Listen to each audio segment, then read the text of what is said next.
কোন কোন পশু দ্বারা কোরবানি করা জায়েজ? কোরবানির গোশত কতদিন ফ্রিজে রেখে খাওয়া যাবে? 7 নামে কোরবানি দেওয়া যাবে কিনা? কোন কোন পশু দ্বারা কোরবানি করা জায়েজ? কোন কোন পশু দ্বারা কোরবানি করা জায়েজ ভাই? এটার উত্তর হলো কোরবানি করা যাবে ওঁট দিয়ে, যদি ওঁটের বয়স হয় 5 বছর। কয় বছর? 5 বছর বয়সী ওঁট। আর গরু দিয়ে কোরবানি করা যাবে, মহিষ দিয়েও করা যাবে যদি গরু মহিষের বয়স হয় 2 বছর। আর ছাগল দিয়ে, ভেড়া এবং দুম্বা দিয়ে কোরবানি করা যাবে যদি এগুলোর বয়স হয় 1 বছর। তাহলে তিন ক্যাটাগরির পশু, ওট আর গরু মহিষ এবং ছাগল ভেড়া দুম্বা, এই 3 ক্যাটাগরির পশু দিয়ে কোরবানি করা জায়েজ আছে। এবং এছাড়া অন্যান্য যেগুলো আছে, বন্য জন্তু অথবা অন্যান্য হালাল পশু, হাঁস মোরগ, এগুলা কোনোটা দিয়ে কোরবানি করা জায়েজ নাই। কোরবানি শুধুমাত্র ওইটা দিয়ে কোরবানি করা জায়েজ আছে। 3 ক্যাটাগরির পশু। কোরবানির গোশত কতদিন ফ্রিজে রেখে খাওয়া যাবে? কোরবানির গোশত কতদিন ফ্রিজে রেখে খেতে পারবেন? ভাইরা আমার, এটার কোনো লিমিটেশন নাই। এটা নির্ভর করবে আপনার রুচির উপরে। এটা নির্ভর করবে যে আপনি কতদিন রেখে নিজে খেতে চাচ্ছেন বা এটা কতদিন ভালো থাকে তার উপরে। অনেকে খুব বেশি দিন গোশত ফ্রিজে রেখে, মাছ ফ্রিজে রেখে খেতে পছন্দ করেন না। ভাইরা আমার, কোরবানির গোশত যেহেতু আল্লাহকে আমি দিয়ে দিয়েছি, এটা আসলে আমার কিনা গোশতের মতো না। অতএব এখানে আমি যেটুকু পাই ওইটুকুই আমার জন্য বেশি। এই মানসিকতা থাকলে তাহলে গোশতের মধ্যে লাভ লস আর হিসাব করার মানসিকতা আমাদের থাকবে না। কোরবানির পশুর গোশত বেশিরভাগই দান করে দিবেন। আপনি 3 ভাগের 1 ভাগ দান করলেন, 1 ভাগ আত্মীয় স্বজনকে খাওয়ালেন, আরেক ভাগ আপনি রেখে দিলেন। এটা হলো মুস্তাহাব, কিন্তু এটা জরুরি না। কেউ যদি বেশিরভাগও রেখে দেয় তার কোরবানি হয়ে যাবে। উদ্দেশ্য যদি আল্লাহকে খুশি করা হয়, গোশতটা যদি মূল উদ্দেশ্য না হয়।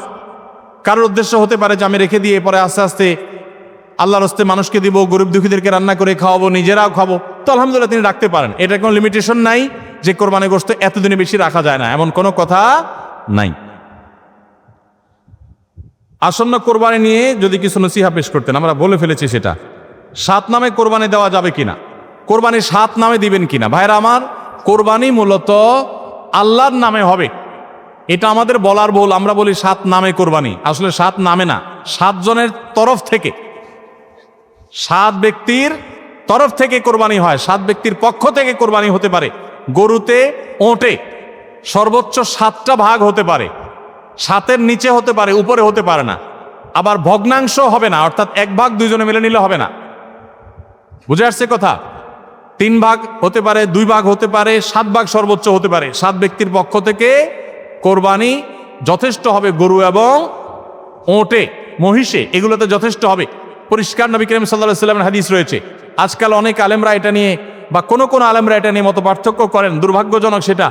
এটা নিয়ে সংখ্যাগরিষ্ঠ ইমামদের দ্বিমত নাই। আরব আজম কোন দেশে সংখ্যাগরিষ্ঠ আলেমদের কোনো দ্বিমত নাই যে গরু, ওঁট এগুলো 7 ব্যক্তির তরফ থেকে যথেষ্ট হবে।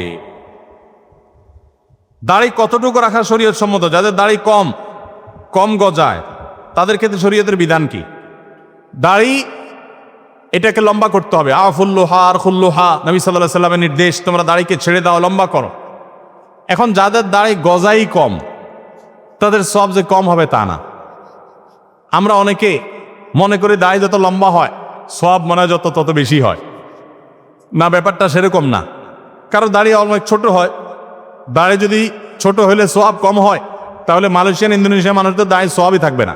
বেচারার দাড়ি একটু বড়ই হয় না। আমার দেশে অনেকের আছে যে সামান্য অল্প অল্প দাড়ি। তো দাড়ি অল্প হোক আর বেশি হোক, আমার যা আছে আমি সেটাই রেখে দিছি, আমি কাটি নাই। এর মাধ্যমে আল্লাহ তাআলার কাছে আমি সওয়াব পাবো, এটাই সুন্নাহ পালন হয়ে যাবে, ওয়াজিব আদায় হয়ে যাবে।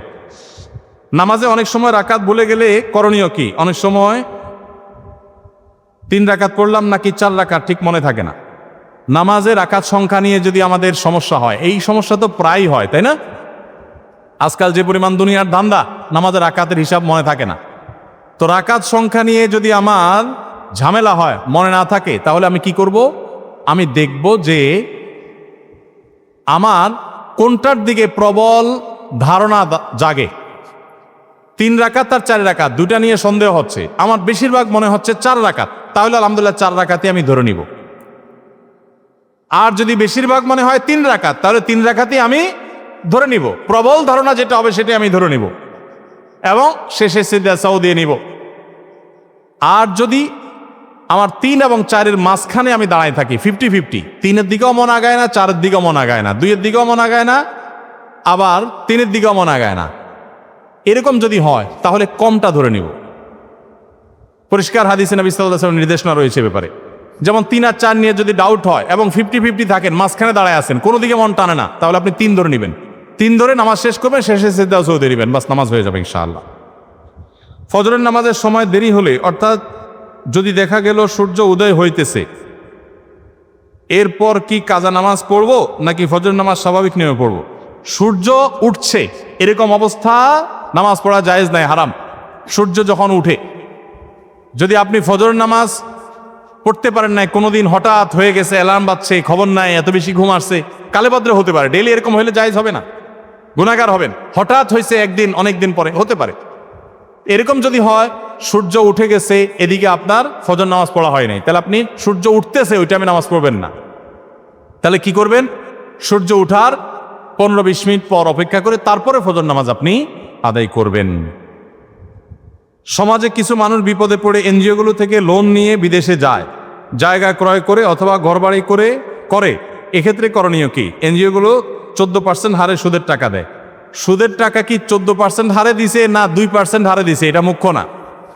আমরা যখন বাইরে যাই, বিশেষ করে উন্নত দেশগুলোতে যাই, তখন বাংলাদেশি প্রবাসী ভাইরা জিজ্ঞাসা করে, ভাই এখানে হাউস লোনের জন্য ব্যাংকগুলো থেকে এত কম নামমাত্র সুদের টাকা দেয় যে বলার মতো না, এই লোভ ছাড়া যায় না, একেবারে লোন দেয় নামমাত্র মূল্যে, একদম ফাও বলতে গেলে। তো সেটা জায়েজ হবে কিনা? উত্তর একই, সুদ আল্লাহর জমিনে সবচেয়ে ভয়াবহ হারাম। সুদের চাইতে ভয়াবহ হারাম আর কোনোটা নাই। অন্য কোনো হারাম খেলে আল্লাহর সঙ্গে, আল্লাহ রাসূলের সাথে যুদ্ধের সামিল না।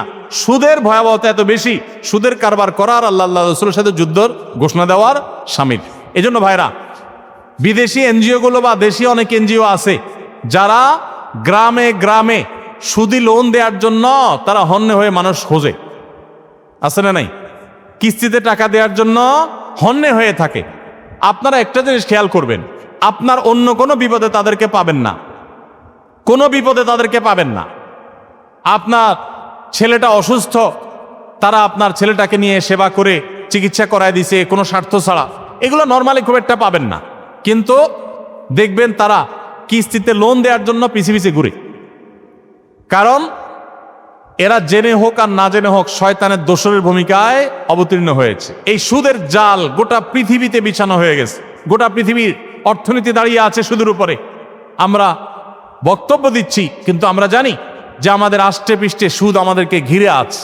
কিন্তু ভাইরা আমার, ঠান্ডা মাথায় জেনে শুনে বিদেশ যাওয়ার জন্য হোক, ঘরবাড়ি করার জন্য হোক, ব্যবসা সম্প্রসারণের জন্য হোক, সুদের কারবারে কোনো মুসলমান জড়াতে পারে না, এটা হারাম।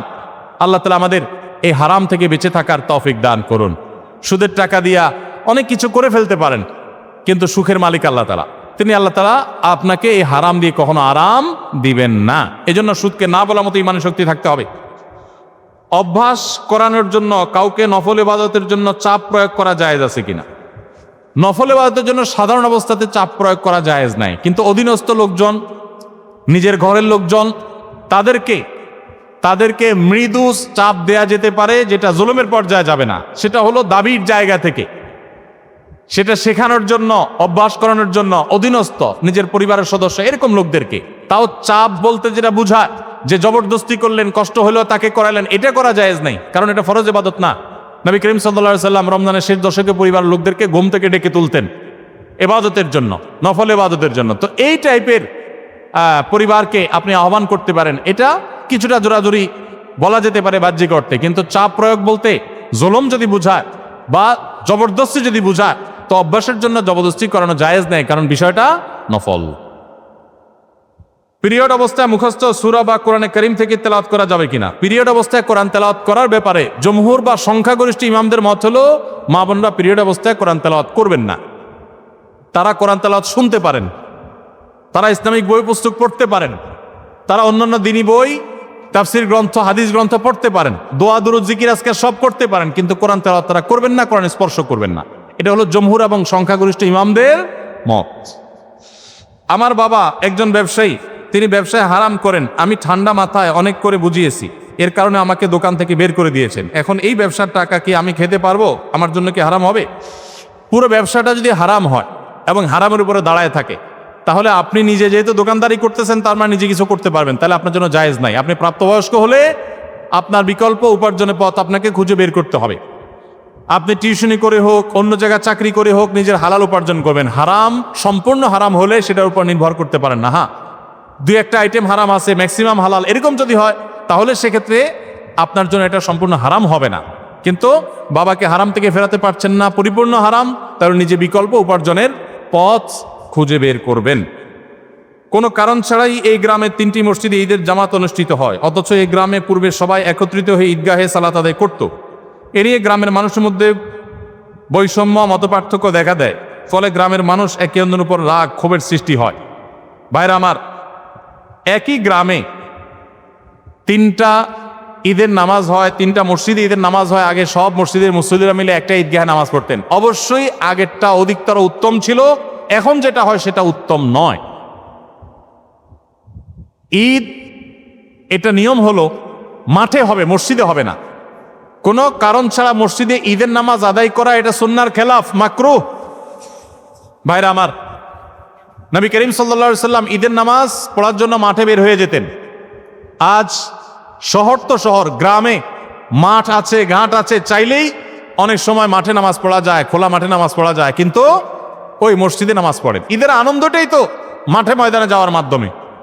প্রত্যেক মসজিদে মসজিদে ঈদের নামাজ পড়া এটা কোনো উত্তম কাজ না। উত্তম হলো কয়েক মসজিদের মানুষ একত্র হয়ে একটা উন্মুক্ত জায়গায় নামাজ পড়বেন, এটাই হলো সুন্নাত। ওইটা সুন্নাত না।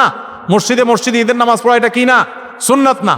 অতএব আপনাদের এলাকাতে আগে যেটা হতো সেটা সুন্নাত, আবার যদি আপনারা সেটা প্রতিষ্ঠা করতে পারেন ভালো হয়।